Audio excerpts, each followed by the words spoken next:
주님 오십니다. 귀하고 복된 안식일 성전에서 만나게 하신 하나님께 감사드립니다. 오늘은 말씀 전에 한 가지를 먼저 해야겠는데요. 오늘은 진급식을 먼저 어린이 진급 아니야? 다음 주 오늘인 줄 알았어요. 다음 주 진급식은 다음 주입니다. 벚꽃이 진 다음에 하겠네요. 그럼 오늘 말씀 보겠습니다. 그냥 말씀 보기 전에라고 했으니까 오늘 구교영 그리고 선생님 님이 오늘 저희 교회를 방문해 주셨습니다. 어디 계신가요? 어르신 안녕하세요. 누구시냐면 지난주에 우리가 장례를 모셨던 이월이 집사님의 아드님 되십니다. 그러니까 구혜리 집사의 사촌 오빠 되시죠. 여러 성도님들이 갑작스럽게 우리가 장례를 맞아서 교회장으로 하게 되었는데 많이 도와주셔서 감사드리고 또 오늘 이렇게 장례 후에 저희 교회를 방문해 주셔서 감사드립니다. 환영합니다. 우리 김용정 어르신 어디 계세요? 네, 저 뒤에 계시네요. 네, 환영합니다. 반갑습니다. 우리 한명순 어르신과 함께 동행하셨는데요. 복된 시간 되시기를 바랍니다. 오늘 또 학교 때문에 여기를 떠나 있었던 우리 찬영군과 최호군이 오늘 드디어 보고 싶었어요. 나란히 앉아 있네요.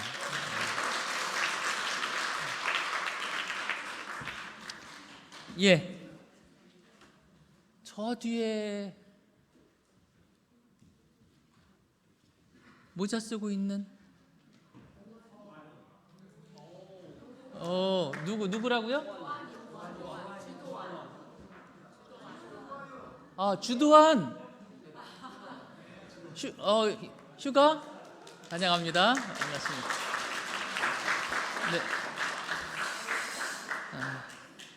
멀리 있으면 안경 써도 안 보이고 안경 벗어도 안 보이고.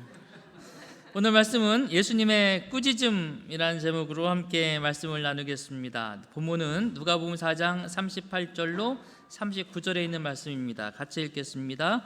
시작.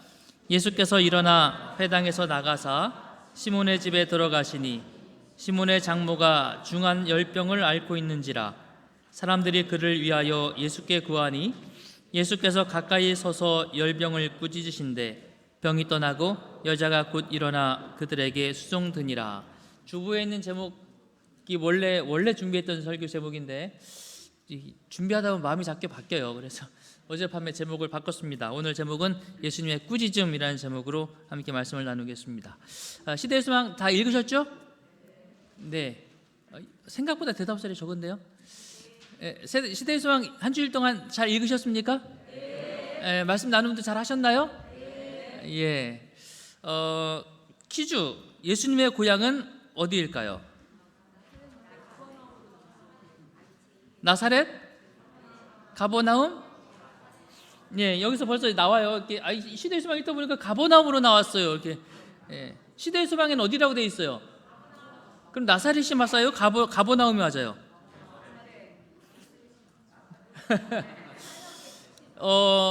제가 충청북도 영동군 막계가 어딘지 잘 모르겠어요. 그러나 막계라고 그러셨어요. 막계라는 곳에서 태어났습니다. 그런데 4살 때부터 고등학교를 졸업하고 대학교에 갈 때까지 공주에 살았어요. 제 고향이 영동입니까? 공주입니까? 저도 그게 늘 궁금해요.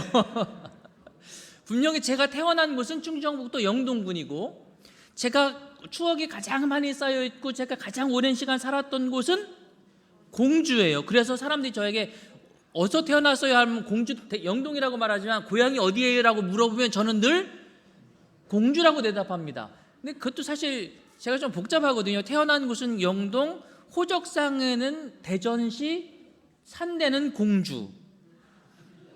그래도 제 고향은 공주입니다. 예수님이 태어나신 곳이 어디입니까? 나사렛입니다. 자라나신 곳은 어딘가요? 거기도 나사렛입니다. 그런데 오늘 우리가 읽은 시대의 소망에는 예수께서 여기저기 다니시는 여행의 여가에는 가버나움에서 사셨으므로 그곳은 예수의 무엇으로? 고향으로 알려지게 되었다, 이렇게 기록되어 있습니다. 고향이 바뀌었어요. 나사렛에서 어디로요? 실제로 가버나움에 가면 그 가버나움 마을 그 입구에 이렇게 팻말이 붙어 있습니다. 파란색으로. 뭐라고? 글씨가 잘 안 보이시나요? 가버나움, 더 타운 오브 지저스, 이렇게 돼 있어요. 예수님의 마을이 나사렛에 붙어 있지 않고 어디에 붙어 있다고요? 가버나움에 붙어 있어요. 왜냐? 나사렛은 예수님을 거절했습니다. 그리고 예수님을 받아주고 예수님이 힘들 때마다 쉬신 곳은 나사렛이 아니라 어디였어요? 가버나움이었어요. 그래서 태어나고 자란 곳이 나사렛이지만 예수님의 마음속에 남아있는 고향 같은 곳이 어디가 되었다고요? 가버나움이 되었습니다. 거기에 가면 이렇게 무너진 회당이 있는데, 이곳이 오늘 여러분이 시대의 소망을 가운데서 보셨던 예수님이 가버나움에 가셔서 들리셨던 회당이 여기이고요. 예전의 모습은 이랬다고 그래요. 이게 이제 예수님 당시에 그 회당입니다. 예수님이 서셔서 귀신 들린 자를 쫓아내시고 말씀을 나누셨던 회당이 여기이고요.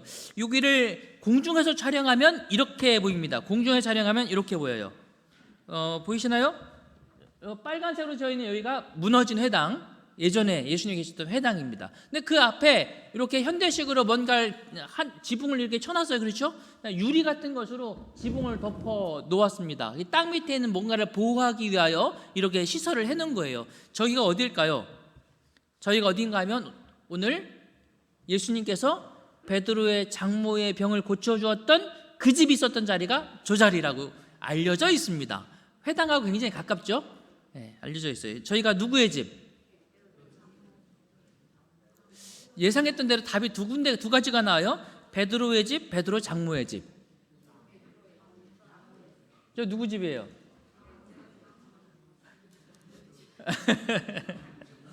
성경 말씀 보겠습니다. 예수께서 일어나 회당에서 나가사 누구의 집에 들어가시니? 시몬의 집에 들어가시니, 이렇게 되어 있습니다. 심지어 마가복음 1장 29절에는 이렇게 되어 있습니다. 회당에서 나와 곧 야고보와 요한과 함께 시몬과 안드레의 집에 들어가시니, 이렇게 되어 있어요.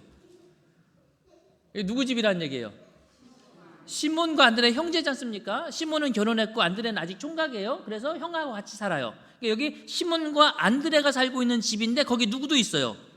장모도 있습니다. 심지어 우리가 읽은 시대의 소망 259쪽에는 이렇게 기록되어 있습니다. 회당에 있던 회중들이 놀라움으로 여전히 넋을 잃고 있을 때에 예수께서는 잠시 쉬기 위하여 어디로 물러가셨다고요?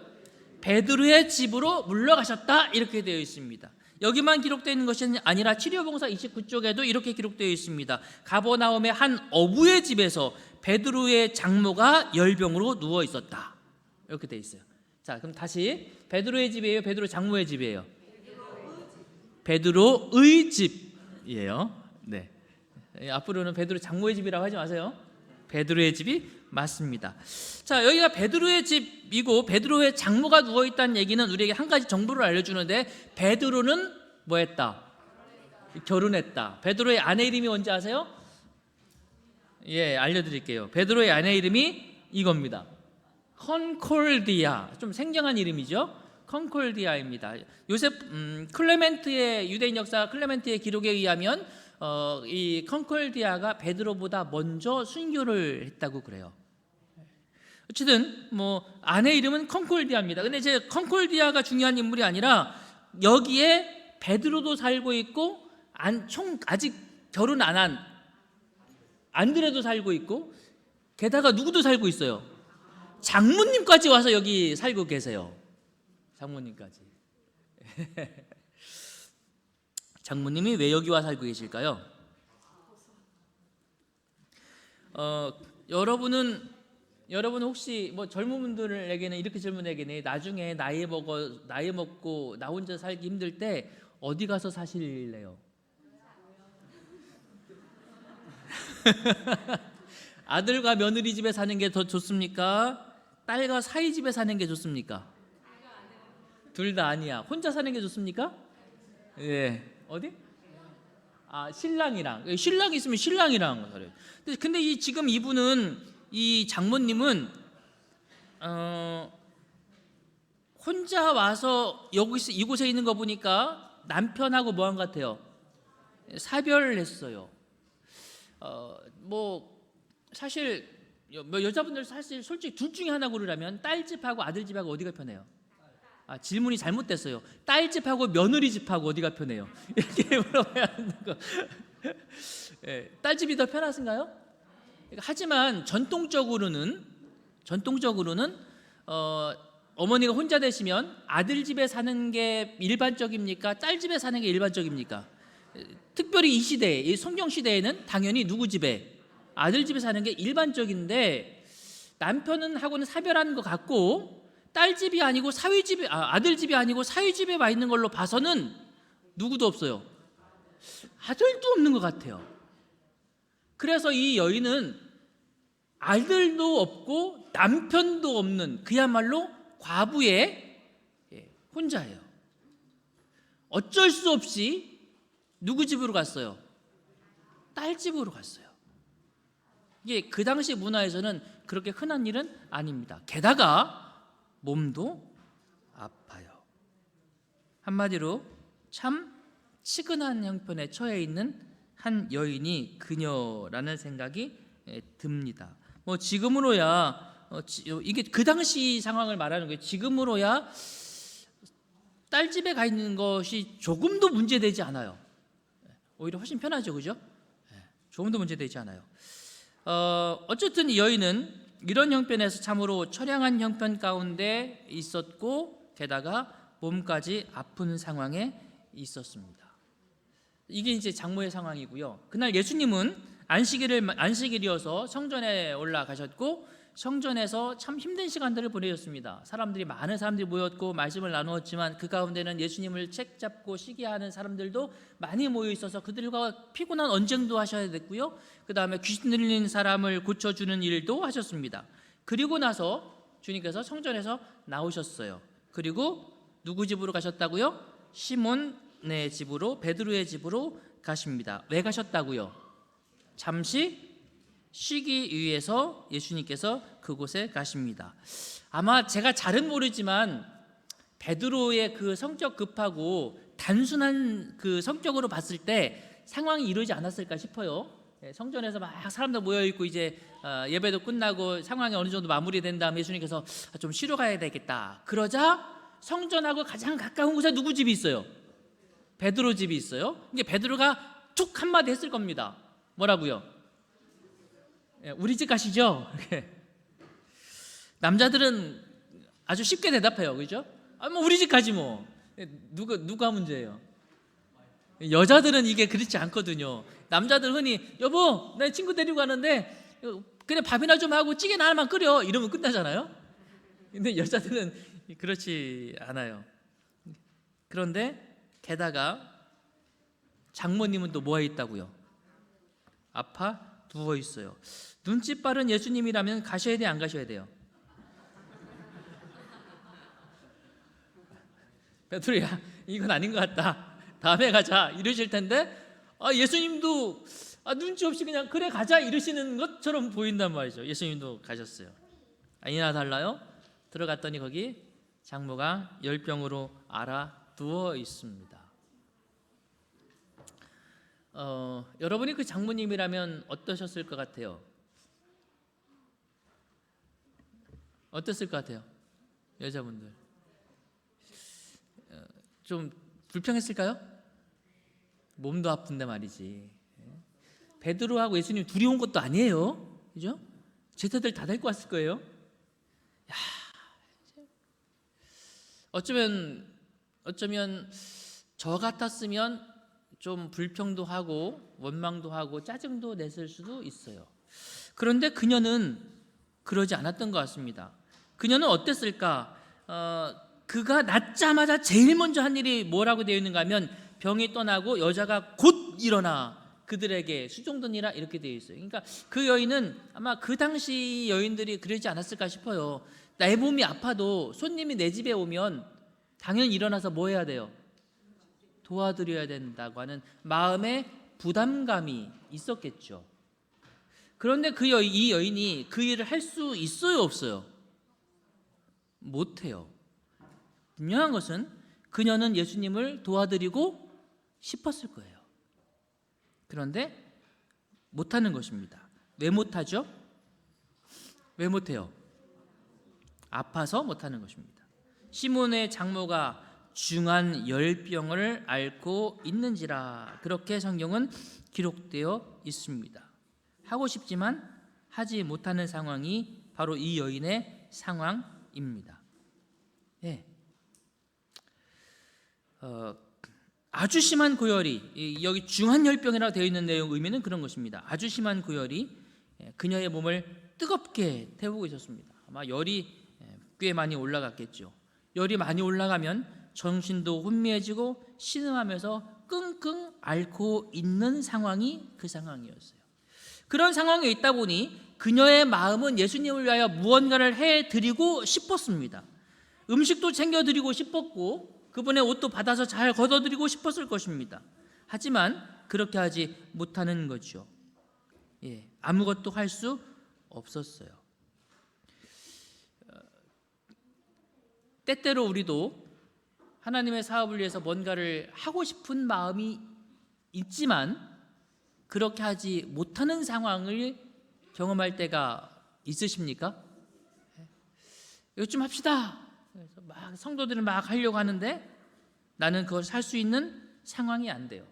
이 여인처럼 아파서 못하는 상황이거나 또는 저 집사님은 저렇게 잘 능력이 있어서 막 하시는데 나는 좀 그러기에는 너무 부족해서 못한다고 생각되거나 또 시간이 없거나 마음이 없어서가 아니라 마음이 뭐해서 아파서 못하거나 이런 상황들 때문에 못하는 경우가 있습니다. 지금 선교부에서 이제 소그룹을 분반해야 되는 이야기가 이제 구체화되고 있죠. 왜냐하면 저희가 소그룹을 시작할 때에 8명이 그러니까 정규적으로 모이는 숫자가 8명이 되면 분반을 계획하고 12명이 넘어가면 반드시 분반해야 된다. 12명 이상 모이면 너무 많다라고 처음 시작할 때부터 그렇게 계획을 세웠는데 벌써 12명 이상 모이는 반이 여러 반이 생겼어요.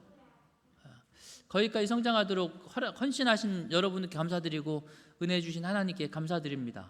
이제 분반을 해야 되는데 고민이 그것입니다. 누가 다시 리더를 하고 부리더를 하고 서계를 할 수 있을까? 만약에 누군가가 여러분에게 리더 하시죠? 그러면은 많은 분들이 이 셋 중에 하나입니다. 넷 중에 하나입니다. 몸이 안 따라서 못하거나 능력이 안 돼서 안 되거나 못하거나 시간이 없어서 안 되거나 또는 내가 아직 그렇게 할 수 있도록 있는 마음의 여유가 여러 아픔도 있고 상처도 있고 뭐 그런 여러 상황 때문에 못하거나 뭐 이런 여러 상황들 때문에 못한다는 상황이 생길 수 있죠. 그럴 수 있습니다. 그것이 우리가 흔히 겪는 상황이고 현재 이 여인이 겪고 있는 상황이기도 하죠. 그때 예수님께서 무엇을 어떻게 하셨는지 함께 주목해 보시기 바랍니다. 예수님께서 누워있는 여인 곁에 오십니다. 그리고 뭐 하셨다고요? 꾸짖으십니다. 꾸짖다, 다른 번역으로 하면 혼내키다 라는 것입니다. 꾸짖으셨다 이렇게 되어 있어요. 그런데 문제는 예수님이 꾸짖으신 것이 무엇인가 라고 하는 것입니다. 예수님이 무엇을 꾸짖으세요? 여인을 꾸짖으셨나요? 아니에요. 뭘 꾸짖으셨어요? 열병을 꾸짖으셨다는 것입니다. 시몬의 장모가 중한 열병을 앓고 있는지라 라고 되어 있는 이 번역은 현재 여러분이 가지고 계시는 개역 개정 성경책의 번역입니다. 그런데 좀 더 정확한 번역은 앓고 있는지라가 아닙니다. 이 번역은 예전 성경의 번역이 더 잘 되어 있는 것 같아요. 여러분이 예전에 가지고 있던 성경에는 뭐라고 되어 있는가 하면 붙들린지라 이렇게 되어 있습니다. 붙들린지라. 원어에 있는 세네코라는 단어가 결합하다, 포위하다, 억압하다라는 뜻이에요. 그러니까 이 여인이 열병을 앓고 있는 게 아니라 열병이 이 여인을 뭐 했다고요? 꽉 붙잡아 놓고 안 놔주는 거예요. 그러니 지금 문제가 이 여인에게 있어요? 아니면 열병에게 있어요? 여인이 잘못하고 있는 거예요? 열병이 잘못하고 있는 거예요? 예수님은 여인이 문제라고 생각하세요? 열병이 문제라고 생각하세요? 예수님이 해결해야 될 문제의 핵심은 여인입니까? 열병입니까? 예수님은 그래서 여인을 꾸짖지 않으세요. 뭘 꾸짖는다고요? 열병을 꾸짖습니다. 예수께서 가까이 서서 열병을 꾸짖으신데 그렇게 기록되어 있습니다. 마음에는 주님의 일을 하고 싶지만 그가 가지고 있는 상황 때문에, 그의 부족함 때문에, 그의 연약함 때문에 아무것도 하지 못한 채 끙끙거리고 있는 그 여인을 향하여 꾸짖는 것이 아니라 그를 그렇게 만든 열병을 향하여 주님께서 꾸짖으시는 것입니다. 예수님은 아시는 것이지요. 우리가 왜 연약한지, 우리가 왜 못하는지, 우리가 무엇 때문에 지금 이렇게 힘든 상황에 있는지 예수님은 우리의 그런 형편을 누구보다 정확히 자세히 알고 계십니다. 그리고 예수님은 그 문제의 핵심이 무엇인지를 아십니다. 우리의 마음의 원이지만 우리의 육신이 연약하다는 사실을 주님은 아시는 것이지요. 그래서 주님은 우리를 도와주기를 원하시고 우리를 붙잡고 있고 우리를 포로잡고 있는 우리의 그 상황에 대하여 주님은 개선해 주시기를 원하시는 것입니다. 다시 한번, 주님은 우리를 고치기를 원하시는 것이 아니라 우리를 도와주기 위하여 우리를 억압하고 있는 그 상황을 고쳐주기를 원하신다는 것입니다. 주님은 그래서 우리를 나무라시는 것이 아니라 우리를 억압하고 있는 그 상황을 향하여 엄하게 꾸짖으시는 것입니다. 주님은 우리가 비록 연약하고 부족하지만 우리를 미워하지 않으십니다. 우리의 그 상황을 주님은 나무라고 계시다는 사실을 주목하시게 되기를 바랍니다. 누가복음 4장 34절 나사렛 예수여, 우리가 당신과 무슨 상관이 있나이까? 우리를 멸하러 왔나이까? 나는 당신이 누구인 줄 아노니 하나님의 거룩한 자니이다. 이 상황도 우리가 이번 주에 읽은 시대의 소망에 있는 상황입니다. 그러니까 이 베드로의 장모를 꾸짖기 전에 예수님께서 성전에 계셨을 때 거기서 일어난 사건이 누가복음 4장 34절 35절 사건이죠. 어떤 상황이었습니까? 예수님께서 사람들에게 말씀을 증거하고 계셨습니다. 모든 사람들이 다 귀를 기울이고 정말 달고 오묘한 하나님의 말씀에 마음을 다 빼앗기고 있었어요. 이 분위기가 얼마나 좋았는지 몰라요. 지금 여러분이 저를 이렇게 초롱초롱한 눈빛으로 바라보고 있듯이 모두가 다 예수님의 말씀을 막 주목하고 있었다고요. 그런데 갑자기 저기서 전화벨 소리가 띠리링 울려. 그러면 갑자기 깨지죠, 그죠? 근데 그 정도 상황이 아니에요. 갑자기 한 미친 남자가, 쉽게 말하면 귀신 들린 남자가 냅다 소리를 지르기 시작한 것입니다. 말씀이 멈추었어요. 사람들의 관심이 예수님을 향하여 있다가 다 다른 데로 쏠려버렸습니다. 예배에 방해가 된 것입니다. 그러면은 흔히 우리가 누굴 꾸짖죠? 그 사람을 꾸짖는 거예요. 핸드폰 벨이 띠리링 울리면 저 도대체 누구 핸드폰이야? 라고 아이가 막 뛰어나와서 돌아다니면 우리 속으로 뭐라고 그래요? 제 엄마 누구야? 오니 학교는 안 그러시는 것 같아요. 제가 참 감사하고 참 좋아요. 근데 다른 데서는 흔히 그럴 수 있단 말이에요. 누군가가 일어나 갑자기 소리를 지르는 것입니다. 그러자 예수께서 꾸짖습니다. 꾸짖어요. 자, 누굴 꾸짖었다고요? 예수께서 꾸짖어 가라사대 잠잠하고 그 사람에게서 나오라 하시니 귀신이 그 사람을 무리 중에 넘어뜨리고 나오되 그 사람은 상하지 아니한지라. 명확하죠. 예수님 누구 꾸짖는다고요? 네, 예배를 방해한 그 사람을 꾸짖는 것이 아닙니다. 그 사람이 그렇게 예배를 방해할 수밖에 없었던 이유는 그 사람의 문제가 아니라 그 사람을 억압하고 있고 포로로 잡고 있는 누구 때문이니까? 귀신 때문이니까. 주님은 명확하게 문제의 핵심을 아시는 것입니다. 우리 연약한 사람이 문제가 아니라 그를 억압하고 있는 귀신이 문제였던 거죠. 그래서 주님은 그 귀신을 꾸짖는 것입니다. 누가복음 9장 42절에도 비슷한 말씀이 나옵니다. 올 때에 귀신이 거꾸로 뜨리고 심한 경련을 일으키게 하는지라 예수께서 더러운 귀신을 꾸짖으시고. 사랑하는 믿음의 성도 여러분, 오늘 주님께서는 연약하여 자신의 상황을 이겨내지 못하고 있는 여인을 꾸짖지 않으십니다. 오히려 그를 둘러싼 그 열병을 꾸짖고 계시는 것이지요. 오늘 저와 여러분들이 예수님의 이 마음을 기억하시게 되기를 바랍니다. 주님은 오늘 우리를 향하여서도 같은 마음이실 것입니다. 오늘 우리가 혹 여러 상황들 때문에 어려움과 곤경에 처해 있어서 우리가 하고 싶은 일을 다 하지 못할 때에 주님은 그런 우리를 향하여 꾸짖기보다 그런 우리를 도와주기 위하여 엄히 개입하신다는 사실을 기억하시게 되기를 바랍니다. 마가복음 8장 33절에 베드로의 경험이 있습니다. 예수께서 돌이키사 제자들을 보시며 베드로를 꾸짖어 가라사대. 여기서 누구 꾸짖는데요? 여지껏 저는 사람을 꾸짖는 게 아니라고 했는데 이 본문 보니까 갑자기 누구 꾸짖어요? 베드로를 꾸짖어 가라사대 이르셨어요. 근데 그 뒤 보세요. 사단아 내 뒤로 물러가라. 내가 하나님의 일을 생각지 아니하고 도리어 사람의 일을 생각하는도다 하시고 이랬어요. 이게 지금 뭘 꾸짖는 거예요? 베드로를 꾸짖은 거예요? 사단 꾸짖은 거예요?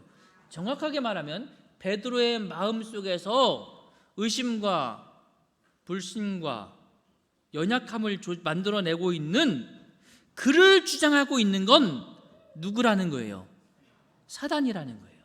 그래서 주님께서 베드로를 꾸짖는 것 같지만 베드로의 마음을 주장하고 있는 사단을 향해서 말하는 것입니다. 사단아 거기서 나와라 라고 하시는 거예요. 제가 언젠가 이 본문 설교한 기억이 나요. 기억하십니까? 예. 어디로 나오라고 했어요? 정확히 기억하시나요? 내 뒤로 와라. 그래서 사단이 다시 베드로한테 들어가려면 누구를 통과해야 돼요? 내가 막아놓겠다는 것입니다. 즉 예수님은 베드로를 지키시고 보호하시기 위하여 꾸짖는 것입니다.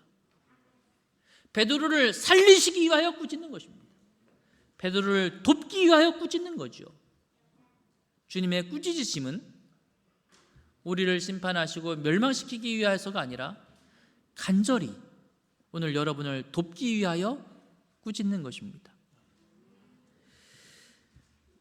마가복음 8장 그리스도의 말씀은 베드로에게 하신 것이 아니요 베드로를 구주에게서 떨어지게 하려고 애쓰는 자에게 하신 것이다. 화ít 주석에도 그렇게 기록되어 있습니다. 그러므로 사랑하는 믿음의 성도 여러분 기억하시기 바랍니다. 예수님은 꾸짖는 분이십니다. 그러나 우리에게 꾸짖는 분이 아니라 우리를 위해서 꾸짖는 분이십니다. 그 말은 예수님은 누구 편이라고요? 내 편이시라는 의미입니다. 그리고 그분의 꾸짖으심은 능력이 있습니다. 오늘 주님께서 나에게 오셔서 나의 연약함과 나의 부족함을 보시고 그리고 나를 사랑하셔서 나를 얽매이고 있는 그 모든 악한 것들을 꾸짖어 주셔서 몰아내시고 쫓아내시고 이겨내도록 도와주시게 되기를 소망하십니까? 우리 저도 간절히 소망하고 여러분 모두도 주님 안에서 같은 소망으로 승리하시는 모두가 되기를 간절히 바랍니다. 예수님의 꾸짖으심은 능력이 있습니다.